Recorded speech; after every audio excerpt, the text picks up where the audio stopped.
Yeah, back in the 1920s, this is what a rural African American school looked like here in Charlotte.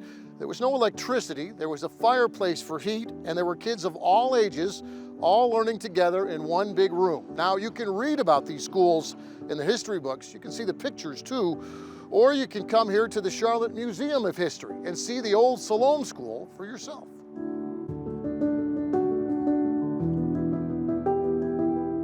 Yeah, so right here what we're looking at is some handwriting on the wall here. Historian Nolan Dom gives us an inside peek at the school that opened near Mallard Creek 100 years ago.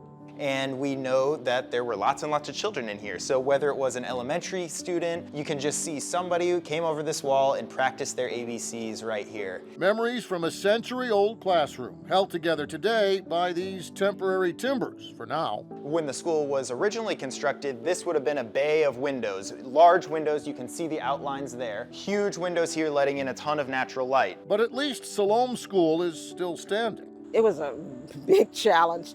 Fanny Flono is chairperson of the Committee to Save Siloam School, which is on the National Register of Historic Places, despite being neglected for years, unprotected from trespassers, and mostly affected by all of today's growth so close to the school's original 1920s location. That building sat in an area that was obscured from the public. It was behind an apartment complex, and it was deteriorating every day.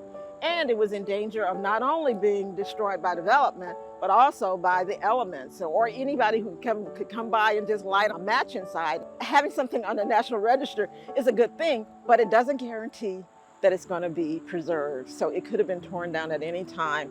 Instead, the developer of nearly 200 acres surrounding Siloam School, Tribute Companies, offered to save the school by moving the school. And that's when the real work began. We hadn't done anything but pick it straight up. Contractor Mickey Simmons and his crew underneath the school are using heavy-duty hydraulic jacks. How's it look for a 100-year-old schoolhouse? I've moved worse. Lots worse. It's pretty solid. This is good wood compared to today's wood too. Howard, I'm gonna bring you up just a hair more, buddy. To gently lift this century-old building, What, you wanna go up? You wanna go on up? off its century-old brick foundation. We've got rough cut 2x10 pines. This is all rough cut heart pine sawmill lumber. Right there. Those original floor joists supporting the school now resting on the back of a flatbed tractor trailer. Creeping down a steep hill to begin the 9-mile trip to Siloam's new home. Not during daylight, but after midnight.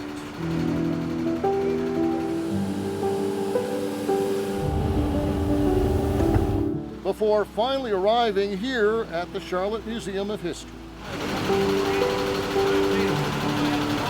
And I gotta tell you, when this building was actually moved here, I breathed a sigh of relief, because what was historic about it, and what were the lessons that we could learn from a building like this about education of Black people back in those days, about the quest for equality, and how people of different backgrounds can come together and join forces to do something that is good for the community.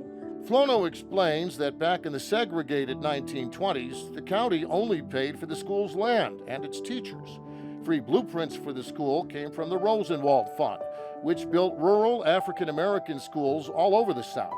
But money for Siloam School came from the families in Mallard Creek's own Black community, volunteering the materials and labor too, for a school that really was built by them and for them, and also built to last. This building is great. Not a lot of rot, not a lot of wood we need to replace, really good stuff.